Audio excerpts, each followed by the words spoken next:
It's Tuesday, June 24th. Calm in Tehran this morning after a ceasefire between Iran and Israel came into effect, but it may not last long, with accusations that the deal has already been broken. We are not spending enough as Europeans and Canadians, and they want us to equalize with what the US is spending. NATO Secretary General speaking about the American commitment to the alliance as the two-day summit starts today in The Hague. From Windsor to Wawa, from across Quebec, from the western Quebec right through to the Saguenay, where everybody's under this incredible heat wave. It is a scorcher out there. Heat warnings are in effect for parts of Ontario, for Quebec, Nova Scotia as well. We'll have more on when you can expect some relief just ahead. Trained to be a plumber. Really? Yeah. That is the advice Canada's godfather of AI said he would give his own children as he surveys the future of jobs. Stay with us, Canada. Your morning starts right now.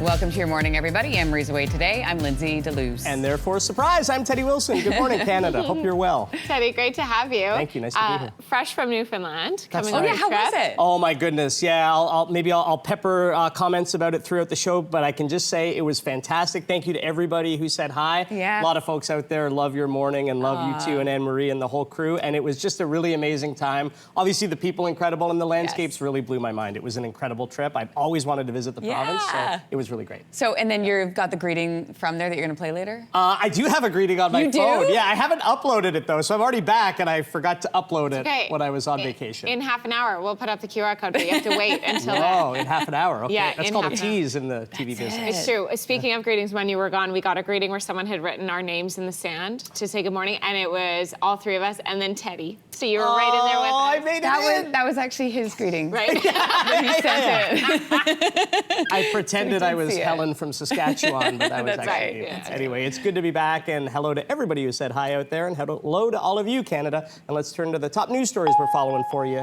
here this morning. We'll begin with Israel this morning accusing Iran of breaking a ceasefire. This just hours after it came into effect.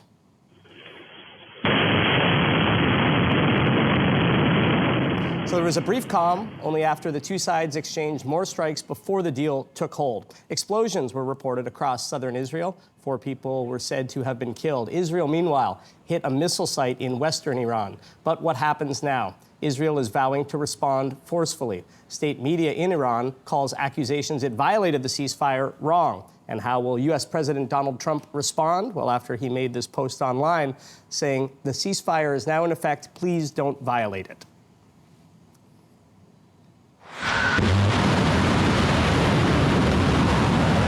President Trump announced the ceasefire after Iran hit back at the U.S. for attacking its nuclear sites.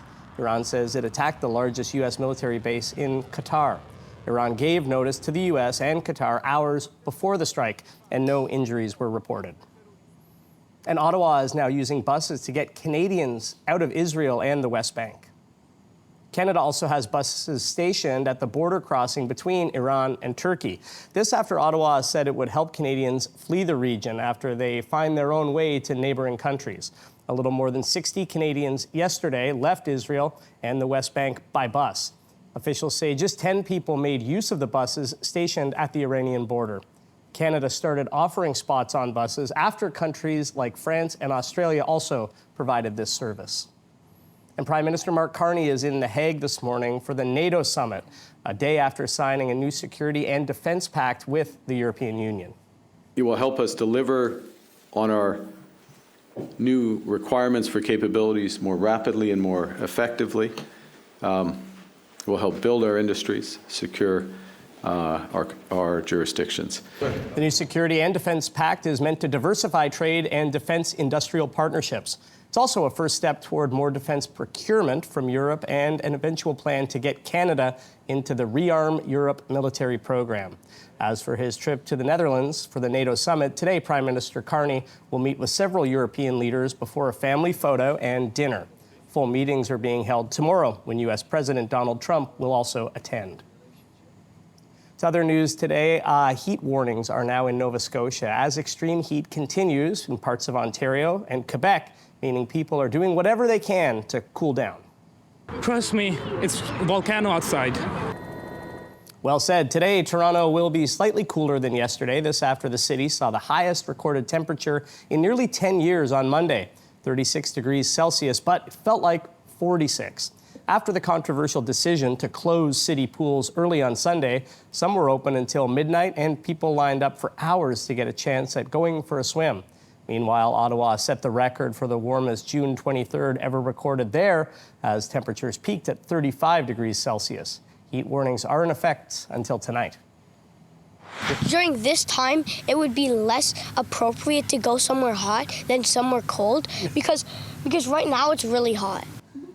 Very eloquently put. It's another hot one in Quebec today as the province marks Fête Nationale. Some pools have extended their hours. Officials are reminding people to be mindful of their neighbors and to check in on seniors to make sure they're cool and hydrated. Like the increase in the temperature, man, it was almost absurd. The heat is extending into Atlantic Canada as well. Heat warnings are in effect for western and central Nova Scotia, though it's cooler in coastal areas. Experts are warning to watch for the early signs of heat exhaustion and heat stroke. Signs may include headache, nausea, dizziness, thirst, and intense fatigue. Kelsey will have all the details on the heat dome ahead in her national weather forecast. Well, people were ordered out of Fête Nationale celebrations in Quebec City because of dangerous weather. Organizers started telling people to leave at about 8:45 p.m., this shortly after shows started. Some people hung around on the streets near the venue, hoping they would eventually be allowed back in. But the storm hit Quebec City with force, leaving downed trees and other damage. There are more than 200 customers without power in the Quebec City area this morning. And the Canadian known as the godfather of AI has a new warning about computers coming after our jobs. I think for mundane intellectual labor, AI is just going to replace everybody. University of Toronto professor Geoffrey Hinton is a pioneer in artificial intelligence and a Nobel Prize winning scientist. He said in a recent podcast, computers could soon allow one person to do the work of 10. According to Hinton, jobs like call center workers and paralegals are most at risk as of right now. When asked which job he would advise his own children to pursue, Hinton said, quote, train to be a plumber. So you could definitely call this home reno in Fredericton a facelift. I wanted to make a really powerful work about a lot of people in my life presently and in the past, and I just jazzed up their characteristics. Oh, so cool. Brian McKinnon calls this public art display, All Words Start With Love. Well said. It features nearly 250 faces of people he's met in his life, ranging from close friends to someone he just saw on the bus one day. Since it's literally on his house, he calls it a private public display, and he does invite people to come up and take a closer look.